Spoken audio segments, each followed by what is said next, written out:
Hello မင်္ဂလာပါဒီနေ့ကတော့ဘာလုပ်ပေးချင်တာလဲဆိုလို့ရှိရင်လေတင်းပွားတဲ့ကိုနောက်ထပ်ဝင်လာမဲ့လူကဘယ်သူလဲပေါ့နော်အဲ့လာလေးကိုကြည့်ပေးချင်ပါတယ်ကဲလေးရတော့အရင်ဆုံးဆွဲထားလိုက်ပါနော်ဘာကြောင့်လဲဆိုတော့ဗီဒီယိုလေးနဲ့ရှေ့မှာကြောက်လို့လေးကြောကြပြောနေနေလေမပြီးလိုက်မှာဆုံးလို့အမှန်တကယ်တော့လေဗီဒီယိုကပထမတစ်ပုတ်ဒီဟာကိုရိုက်ပြီးသွားပြီရိုက်ပြီးသွားတဲ့ဟာကိုစကားတွေကပြောဖို့ကကြံခဲ့ပြီးတော့အချိန်ပြည့်သွားလို့ပြန်ရိုက်တာအဲ့ဒါကြဆိုလို့ရှိရင်တင်တို့နဲ့တွေးမယ်ပေါ့နော်တင်တို့နဲ့တွေးမယ်ဒီဟိုနောက်ဟိုတင်တို့နဲ့တွေးမယ်နောက်တင်တို့ဘွားတွေကိုအခုဝင်လာမယ်နောက်ထပ်ဝင်လာမယ်လူကဘယ်သူလဲပေါ့နော်ဘယ်သူလဲဆိုလို့ရှိရင် तू ကလေအရန်ကိုလေပေးကန်စွန်ကျဲရတာမျိုးအရန်ကို तू ကသဘောကျပါတယ်ဝါသနာလည်းအရန်ပါတယ်သူဖြစ်ပါတယ်ပြီးလို့ရှိရင် तू ကလေမင်းတို့ကိုစပြီးတော့ချစ်ပြီးမင်းဘွားတွေကိုစဝင်လာပြီးဆိုတဲ့ကအပျော်သဘောနဲ့ဝင်တာမျိုးမဟုတ်ပါဘူးမင်းနဲ့တူတူနှစ်ယောက်လက်ထပ်ဖို့အထိ तू ကရီရွယ်ပြီးတော့ကိုဝင်လာခဲ့တာပါနော် तू ကလေမင်းကိုလေခဏတာဆိုတဲ့စိတ်ဖြိုးနေပေါ့နော်အပျော်သဘောနဲ့ဝင်လာတာမျိုးမဟုတ်ပဲနဲ့မင်းနဲ့တူတူဘဝကိုရင်ဆိုင်မဲ့မင်းကိုလက်ထပ်မယ်ဆိုတဲ့ရည်ရွယ်ချက်နဲ့ကိုမင်းဘွားတွေကိုဝင်လာခဲ့တာပါပြီးလို့ရှိရင် तू ကလေသူချစ်တဲ့မင်းလေးကိုပေါ့နော်တယူတရားနဲ့နေထွေးမှုတွေချစ်ချင်းမြတ်တာတရားတွေအပြည့်အဝပေးနိုင်ပါတယ်ပေးနိုင်စွမ်းရှိတဲ့လူတယောက်ဖြစ်တယ်ပြီးလို့ရှိရင်သူတို့ကလေသိလားဘယ်လိုပြောရမလဲဆိုလို့ရှိရင်လေအခြေအနေတစ်ခုပေါ့နော်စီးပွားရေးနဲ့ပြောမယ်ဆိုလို့ရှိရင်စီးပွားရေးငွေကြီးနဲ့ပြောမယ်ဆိုလို့ရှိရင်လည်း level တစ်ခုမှရှိပြီးသားဖြစ်ပါတယ်ငွေကြေးပြည့်စုံဆိုတိုင်းချမ်းသာနေတာမျိုးမဟုတ်ရင်တော့မှပဲနေတိုင်းစားနိုင်ပြီးတော့အစင်တန်းတစ်ခု level တစ်ခုမှရှိနေတဲ့လူတယောက်ဖြစ်ပါတယ်ပြီး तू ကဘယ်လိုအလုပ်ကိုင်မျိုးလုပ်တဲ့လူတယောက်လဲဆိုလို့ရှိရင်လေအများနဲ့ဆက်သွယ်ရတဲ့လုပ်ငန်းမျိုးတွေအများနဲ့ဝိုင်းဖွဲ့ပြလုပ်ရတဲ့အလုပ်မျိုးတွေဖြစ်နိုင်တယ်ပြီးလို့ရှိရင် तू ကလေတရားသူကြီးလည်းဖြစ်နိုင်တယ်ပြီးတော့တရားသူကြီးဖြစ်နိုင်လဲရှေ့နေဖြစ်နိုင်တယ်ကျောင်းဆရာဖြစ်နိုင်တယ်ပြီးနောက်ဝိုင်းအဲ့လိုမျိုးကအများပြီးလို့အဲ့လိုလူမျိုးလည်းဖြစ်နိုင်တယ်ပြီးလို့ရှိရင်တစ်ဖက်နဲ့တစ်ဖက်ကိုလေဆက်သွယ်ပေးရတဲ့ဆက်သွယ်ရေးပိုင်းရလုပ်ငန်းသမားတွေလည်းအလုပ်တဲ့လူတွေလည်းဖြစ်နိုင်တယ်ဒါပေမဲ့သူတို့ကိုယ်ပိုင်လုပ်တဲ့လုပ်ငန်းမဟုတ်ဘူးသူများရှိမှလုပ်ရတဲ့အလုပ်သမားဆိုရင်တောင်မှပဲသူတို့ကလေသူတို့ရဲ့ကိုယ်ပိုင်ဆုံးဖြတ်ချက်နဲ့ကွာဆုံးဖြတ်ချက်ထုတ်ပြီးတော့ဆုံးဖြတ်ချက်ချပြီးတော့လုပ်ကင်ရတဲ့ဝန်ထမ်းမျိုးအဲ့လိုမျိုးကွာသူများရဲ့အမိန့်ကိုတာမန်အောက်ကဘယ်လိုပြောမလဲတာမန်ဝန်ထမ်းလို့မဟုတ်ဘူးကွာသူတို့ကိုယ်တိုင်ဆုံးဖြတ်ချက်ချပြီးတော့လုပ်ရတဲ့လူမျိုးဖြစ်တယ်ပေါ့နော်ဖြစ်နိုင်တယ်မဟုတ်ဖြစ်တယ်လုံးဝဖြစ်တယ်ဘာကြောင့်လဲဆိုရင်ဒီမှာပြလာတဲ့ကတ်တရားလေးအဲ့လိုမျိုးပြနေတယ်နော်ပြီးလို့ရှိရင်ပေါ့နော်သူနဲ့မင်းနဲ့ပေါ့နော်ချစ်ပြီးတော့နောက်သူလို့ရှိရင်မင်းနဲ့သူနဲ့ဘယ်လိုမျိုးလက်ထပ်ပွဲမျိုးဖြစ်နိုင်လဲဆိုရင်ဥမာအများတချို့သူတွေလိုလေသိလမလားမိဘကသဘောမတူလို့ကိုယ့်ဘက်ကမိဘကသဘောမတူသူဘက်ကမိဘကသဘောမတူလို့အကြောင်းမျိုးကြောင့်ကွာအဲ့လိုမျိုးခိုးပြေးတာတော့ဘာလို့ကွာလောက်တာမျိုးမဟုတ်ဘူးနှစ်ဖက်မိဘတွေသဘောတူမယ်ပြီးလို့ရှိရင်မြမရိုးရဒလေးထုံးစံရတင်တောင်းမယ်မတောင်းရမယ်ကွာတိတိချာချာလေးပေါ့နော်အမြဲတနိုးထားပြီးတော့ तू ကလေတေချာလေးမင်္ဂလာပွဲကိုကျင်းပပေးမှာသိလားလက်လွတ်စပယ်လေးလုပ်တဲ့ဟာမျိုးမဟုတ်ဘူးတေချာချာပေါ့နော်မျက်မျက်နှုံနဲ့စစ်တောင်းရမ်းပြီးတော့ကွာလူကြီးမိဘဆုံလင်းနဲ့မင်္ဂလာပွဲကျင်းပပြီးတော့လုပ်ပေးမှာ तू ကလေသိလားပြီးလို့ရှိရင် तू ကလေသိလားမင်းသူနဲ့တွေ့တဲ့အခါကျလို့ရှိရင်အခုချိန်မှာမင်းကလေပြောစကားနားထောင်နေကွာမိမစိုးလေးတမို့ဆိုချစ်ကန်ကောင်းလေးဖြစ်နေရင်တောင်မှပဲသူနဲ့တွေ့တဲ့အခါကျရင်မင်းကသူစကားကိုနားထောင်မှာသူစကားနားထောင်မှာဆိုတော့ तू ကလေဟိုလိုမျိုးဘယ်လိုပြောမလဲငါဆရာကြီးငါစကားအဲ့မျိုးမဟုတ်ဘူးနော်မဟုတ်ဘူးဒါပေမဲ့မင်းကသူနဲ့တွေ့ပြီဆိုတော့သူ့ရဲ့အပြောလေးအောက်မှာမင်းကလေအဲ့မျိုးလေးကြွေသွားတာတဲ့သူ့ရဲ့အပြောလေးအောက်မှာကြွေသွားတယ်ဆိုတော့လေ तू ကအပြောကောင်းပြီးတော့လက်တွေ့မကြက်လက်လို့မဟုတ်ဘူး तू ကစကားပြောစွမ်းကောင်းတယ်သူ့ဘက်ကိုဘယ်လိုပြောမလဲပါလာအောင်ဘလောက်ပဲသူ့ကိုဘယ်လိုပြောမလဲအကောင်းမမြင်တဲ့လူပဲဖြစ်နေပါစေလေအခုမှအကောင်းမမြင်တဲ့လူပဲဖြစ်နေပါစေလေသူနဲ့ပထမဆုံးသူနဲ့ဆက်စားဦးတွေမှာတော့ဒီလူကဘယ်လိုလဲမသိဘူးကွာဒီချစ်ကန်ပြောမြင်လိုက်မယ်ဒါပေမဲ့နောက်ပိုင်းသူနဲ့စကားတေချာပြောမိတဲ့အခါကျလို့ရှိရင်ဒီလိုပါလားဆိုပြီးတော့အဲ့လိုမျိုးကွာဒီလားသူ့ရဲ့စွမ်းရ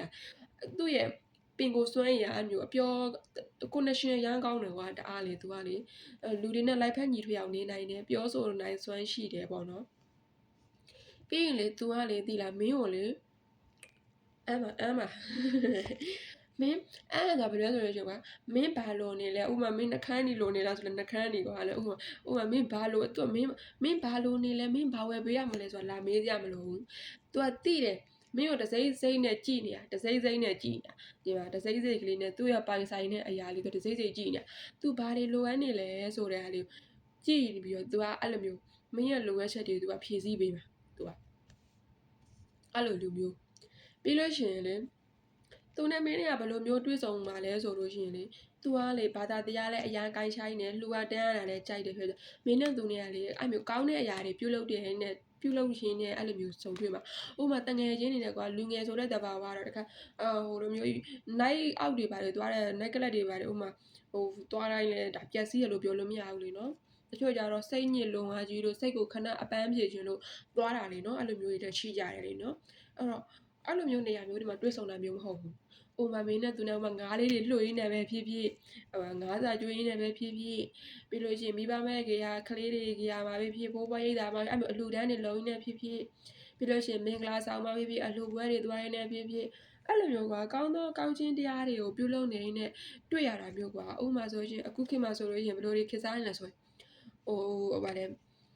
ဆင်းရဲလဲလူတွေကထောက်ပံ့နေနေလေအဲ့လိုမျိုးသူကအဲ့လိုမျိုးထောက်ပံ့နေချိန်မှာကိုကတွေ့သွားပြီးဟဲ့သူကမုံမြင့်လိုက်တာအဲ့လိုမျိုးလေးပေါ့ကွယ်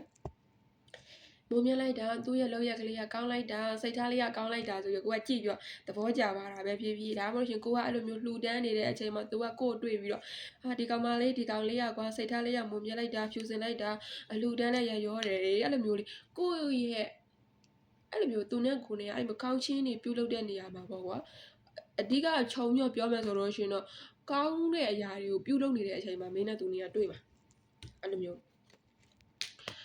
ပြီးလို့ရှိရင်လေသိလားမင်းနဲ့သူနဲ့ကဘယ်လိုလဲဆိုမင်းနဲ့သူနဲ့ကအဝေးရမဖြစ်လာဘူးအဝေးရတော့မဖြစ်လာဘူးဥမာတမျိုးတည်းပဲဖြစ်ဖြစ်ပေါ့နော်တရွာတဲ့ပဲဖြစ်ဖြစ်ဒါပေမဲ့တရွာတဲ့ဆိုတော့တရွာတဲ့မှာမဟုတ်ဘူးဒီမှာမြို့နယ်တစ်ခုထဲမှာပဲဖြစ်မြို့နယ်တစ်ခုထဲဆိုတော့မြို့နယ်တစ်ခုထဲဆိုမှနည်းနည်းလေးလှမ်းဝေးတာလေးလည်းရှိရလေမြို့နယ်ဆိုတော့မြို့နယ်ဟိုအိမ်ကြီးဘေးကြကက်နေရမှာမဟုတ်တာလေနော်မြို့ကမြို့အလဲရနဲ့မြို့ပြပဲဖြစ်မြို့ပြနဲ့ဟိုပဲမြို့အဲ့လိုမျိုးကတမျိုးတည်းပဲရှိကွာအဲ့လိုမျိုးလို့ဖြစ်ဒါအိဟိုရေတွေမြေတွေချားပြီးတော့ဒါအိဝေးခွာနေတဲ့နေရာတော့မဟုတ်လာဘူးပေါ့နော်ပြီးလို့ရှိရင်လေဘာထပ်ပြောခြင်းသေးလဲဆိုတော့ရှိရင်လေသွားတော့တကယ်ကိုလေစိတ်ထားလေးကိုလေအရန်နူးညံ့နေနှွေးထွေးမှုရှိတယ်သူမင်းနဲ့တွေ့တဲ့မင်းသူနဲ့တွေ့တဲ့အခါကျတော့ရှင်မင်းရဲ့စိတ်ကလေလုံခြုံမှုအပြည့်အဝချပြီးတော့လေနှွေးထွေးမှုအပြည့်အဝခံစားရမှာတည်လားပြီးလို့ရှိရင်လေငါကိုရမှာဖောက်ပြန်နေမလားဆိုတဲ့စိတ်မျိုးတွေအဲ့မျိုးတွေမရှိအောင်သူကအမျိုးလုံခြုံမှုစိတ်လုံခြုံမှုတွေလည်းပေးနေတယ်ဒါပေမဲ့သူကလေနည်းနည်းလေးတော့လူကြိုက်တော့နည်းနည်းများတဲ့အထဲမှာပါတယ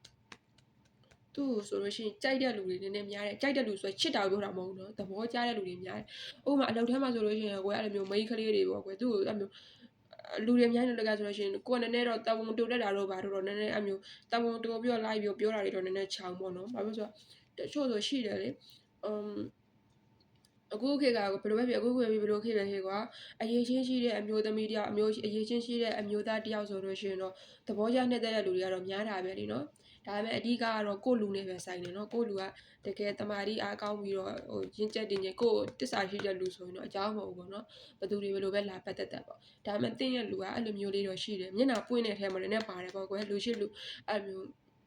လူကြိုက်များတဲ့အထဲမှာလည်းပါတယ်ပြီးတော့သူ့ရဲ့အလုပ်ကလည်းပဲလေအဲ့လိုမျိုးအများနဲ့လောက်ရတဲ့အလုပ်မျိုးလည်းဖြစ်တယ်ပေါ့နော်အဲ့ဒါမို့လို့နည်းနည်းလေးတော့ကိုနဲ့သူနဲ့နည်းနည်းကြိုက်ဖြစ်သွားပြီးတွေ့သွားလို့အဲ့လိုမျိုးဘယ်လိုပြောမလဲချစ်သူတွေရေးစားတွေဖြစ်သွားတဲ့အခါကြာလို့ရှိရင်တော့နည်းနည်းလေးကိုဘက်ကထိမ့်သိမ့်ပြရမှာပေါ့နော်ဒါကြီးစိတ်ဆိုးရလို့တဝတော်ရတော့ဒါကြီးမလုံးနဲ့ပေါ့နော်အဲ့တော့ तू ကအလုပ်တွေလည်းလုပ်ကတစ်ဖက်ကအလုပ်တွေချုပ်နေကိုကအဲ့လိုမျိုးလိုက်ပြီးတော့တဝန်တိုစိတ်ကောက်နေရဆိုလို့ရှိရင်တစ်ဖက်ကဘလောက်တွေပဲဖြစ်ပါတယ်ပြောလေနော်ကြာတော့လည်းစိတ်တော့ညစ်သွားတတ်တယ်ပေါ့အဲ့လိုမျိုးတော့နည်းနည်းတော့ထိမ့်သိမ်းပါဆိုတော့ तू ကလေအရန်လည်းမျက်နှာပွင့်လဲနေဆိုတဲ့အထဲမှာပါတယ်လူရှိလူခင်ပေါ်တာပေါ်တဲ့အထဲမှာလည်းပါတယ်ပေါ့နော် ပြီးလို့ရှင်သူကလေဘာဆိုင်လဲဆိုလို့ရှင် up side မြေဆိုင်ပေါ့နော်မြေတက် up side ဖြစ်တတ်တယ်ပြီးလို့ရှင်သူကတည်ငြိမ်နေရင်းကျက်တယ်ညံကောင်းတယ်ဥဆောင်နိုင်စွမ်းလမ်းပြနိုင်စွမ်းရှိတယ်ပြီးတော့သူကလေအဲ့လိုမျိုးဥမာမင်းရဲ့တစ်ဖက်လွယ်ယောက်ျားလေးဖြစ် main ကလေးဖြစ်သူကလည်းမျိုးတအားကြီးလေသူ့ရဲ့ပုံစံလေးကခက်ငြိမ်လေးနဲ့ပါရှိတယ်တအားကြီးဟိုလိုမျိုးလှလှရအဲ့လိုသိမရှိဘူးဒီလားသူကငြိမ်လေးတီငြိမ်လေးနဲ့ကွာအဲ့လိုမျိုးဒါပေမဲ့သူ့ရဲ့ရင်ထဲကတော့မင်းကိုလုံခြုံမှုအပြည့်အစွမ်းပေးနိုင်တဲ့လူမျိုးတယောက်ဖြစ်တယ်အရန်ကောင်းတယ်ပေါ့နော်ကဲဒါဆိုလို့ရှိရင်ဒီလိုလူမျိုးလေးနဲ့အမြန်ဆုံးတွေ့ပါစေလို့ဆုတောင်းပေးပါတယ်နော်ဖြူစင်းသားညာဘာတွေထပ်ပြောရင်ကောင်းလို့ဆိုအကုန်လုံးလည်းတော်လေးကိုစုံနေပြီလေပြီးတော့လည်းအစိုးထဲမှာတော့တနေ့တော့ကိုဘက်ကနည်းနည်းလေးထိမ့်သိမ့်ပေးရမှာပါတော့ထိမ့်သိမ့်ပေးရမှာတစ်ခုပဲရှိတယ်ထိမ့်သိမ့်ပေးရမှာပါတယ်ဆိုတော့တနေ့တော့ဖြူပြောသလိုမျိုး तू ကဟိုလူမျက်နှာပွင့်လန်းတဲ့အထဲမှာပါတယ်မျက်နှာပွင့်တဲ့အထဲမှာပါတယ်လူကြိုက်များတဲ့အထဲမှာပါတာဖြစ်တဲ့အတွက်ပေါ့နော်လူကြိုက်များတာဖြစ်တဲ့အထဲမှာပါတာဖြစ်တဲ့အတွက်ကိုဘက်ကနည်းနည်းလေးတော့ဂရုစိုက်ပေးပါလို့ကဲဘာမှမရည်ညွှန်းနေတဲ့တကယ်ဆွဲကြည့်လိုက်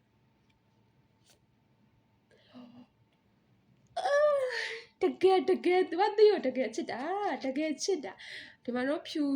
အဲ့လိုဘာပြောချင်လဲပေါ့နော်နောက်ဆုံးကအနေနဲ့ဘာပြောချင်လဲဆိုပြီးတော့ကြီးလိုက်တာကွယ်ကြည်ရော